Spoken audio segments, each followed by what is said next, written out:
make larger exhibitions, the more I'm really interested in both trying to undermine the building in a certain kind of way, but also celebrate the building. So I feel like the position I end up having often is sort of antagonizing the building, but at the same time, I couldn't make the kind of work that I make without the building. So it's a codependent relationship.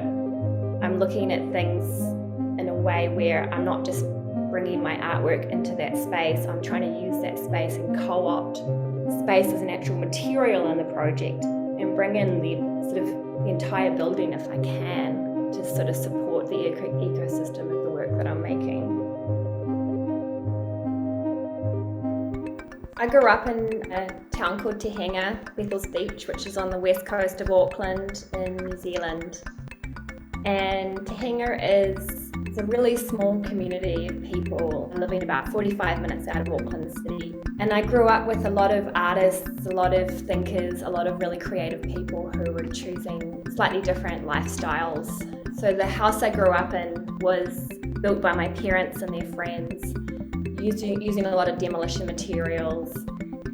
Window panes would always fall out. I feel like we'd often be watching telly and then the wind would just be kind of like going through the living room. Like we had a very sort of porous house. When I'm making an exhibition, it's definitely intuitive, but it's also, I've found that I'm responding to the same things. So I always try to do a site visit. That's a really important part of it because I find it really hard to conceptualize my project without being there. What I do is I turn up and I just look. I just pay a lot of attention to things that jump out at me, things that seem curious, things that might seem overlooked. But it's not that I'm looking for overlooked things. I'm looking for things where almost like the building breaks down a little bit, or there's something really localized in the detail about that architecture. An example would be when I was in Lyon making an exhibition in 2019. I noticed that a lot of buildings and properties had tiles on the top of walls, sort of barrel tiles, sort of protecting the top of the wall, and I thought it was really fascinating. I kept seeing it again and again and again, and that ended up informing the work that I then went on to make for the IAC. By co-opting the architecture of the building, it makes it unclear where my project starts and where it ends, and what's my work and what's not my work.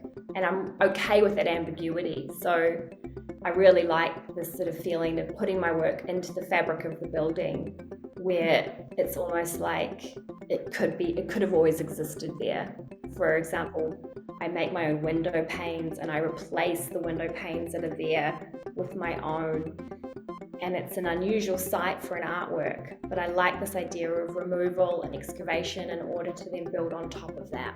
For me, if you give me a white space, I feel really like numb, like there's nothing for me to feel excited about, there's nothing that brings the oxygen into the project for me. But if I'm outside and if I'm sort of working across several spaces, that's where things become really sort of exciting for me to start to work with. And I think the outside is interesting because it's where all the inspiration comes from for me. It's looking at sidewalks, it's looking at detritus, it's looking at the way that concrete cracks, it's looking at the plants that grow through the cracks in the concrete, it's looking at cause and effect of these sort of built environments around us. And by working outside, I leave myself open and my work open to interference.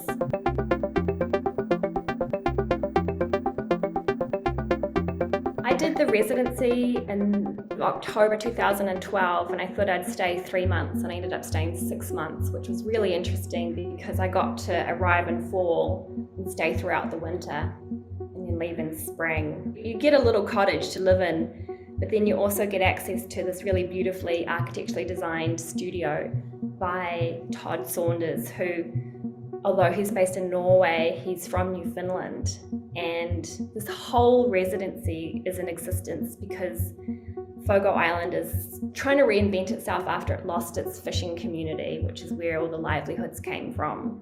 And so they've built a large inn that Todd also designed. It's run and owned by locals. And if it can't be made in Fogo Island, it's made in Newfoundland. If it can't be made in Newfoundland, it's made in Canada. And then from there, they branch off to their trade partners like Portugal. I was supported to make work, but making work wasn't easy. So the clay would freeze, the glaze would freeze. The temperatures were absolutely shockingly cold. So depending on the wind, some mornings I'd wake up and the whole ocean had just frozen over in front of me. And I could just see elk walking across the bay. And I just hadn't seen wind or temperatures like that. I always had to park the car in a certain direction as to not lose doors to the wind. So you're really making work in this really physical way, and I loved it. When I would walk out to the studio, and I had the tower studio, which was 3 stories high, and off a long boardwalk, I sort of had to walk sideways and hunch down like a little crab to get out there. And that's if I could even see the path from the snow. So you're talking about like really dramatic, really beautiful circumstances. And for me, it was really important because I had a lot of time and space to just think about what I was doing. I ended up collaborating with a local geologist, Paul Dean. I ended up working with a local boat maker to make some furniture to host my work. I ended up remaking fishing stages as a part of my final exhibition there. So all this work kind of came back in, and it was a really formative experience for me.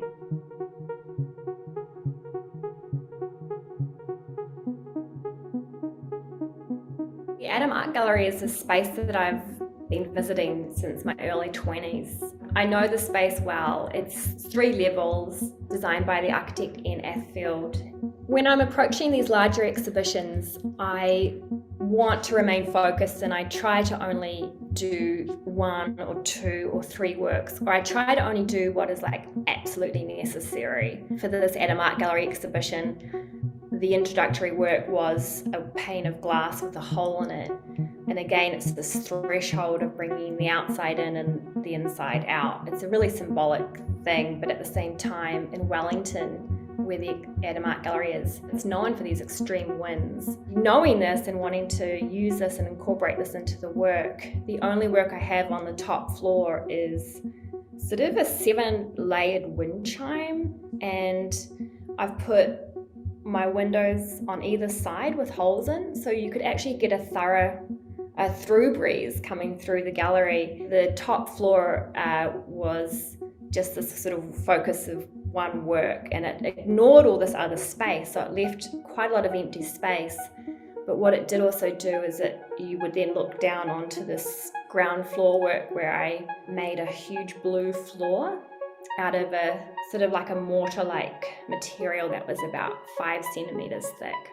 As you were guided through, there are different moments doing different things, but then you ended up on the ground floor, something that you'd gotten to view from above, which it's not usually an experience you get from galleries or museums. You walk in, you see a room, and you walk out. So this is what is kind of interesting and quite special about the Elam Art Gallery, is that it affords you views before you arrive there. And then when you get onto the ground floor, you can walk across this blue floor that has a lot of texture from my hands and from my body.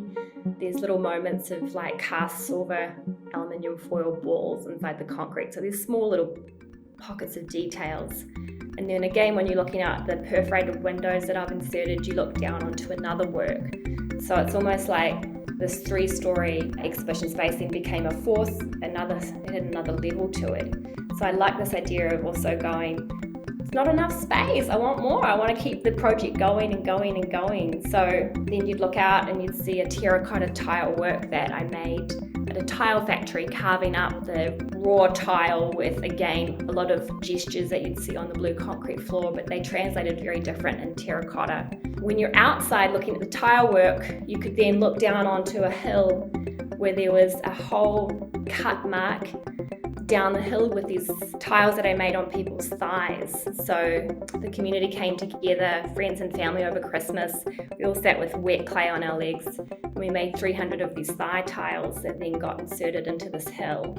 And so much of this exhibition is just the same gesture getting repeated, like excavating the floor, excavating the windows, digging up the hill to then put down my clay thigh tiles that did actually channel water when it rained. So you've got this participation with an environment, but it's also a bit redundant. Like Wellington doesn't need another drain. I liked using this language of, Wellington's steep and it's on a hill and it's got a lot of water and a lot of rainfall, a lot of wind, and I liked sort of trying to bring these things into the project. Maggie Nelson has a term that I really love. She's used it called localized detail, and she was talking about Frank O'Hara and the New School poets, along with like Eileen Myles and other people, but that term is really interesting. The term of localized detail, because it really it's quite demanding in a way that you can look up the history of something, but when you're actually in a building and you're looking at space, that's actually pretty exhausting, I think, when you do it.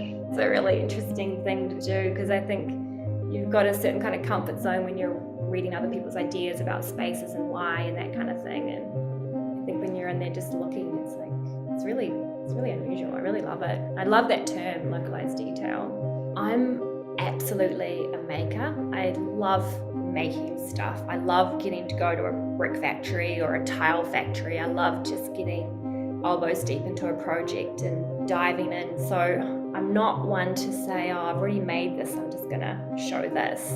I'm one to say, I want to do it again. Where can I work? Where's the local brick factory? Where's this? Like, I like making new things. I go in and I make these exhibitions and then I leave, and I leave heartbroken in a way, really happy and really heartbroken, because I've invested myself into the space and that won't ever exist again. I think that there are a lot of moments where what I'm doing becomes really confounding and confusing, but at the same time, you just trust the process of making art to pull you closer and closer to something.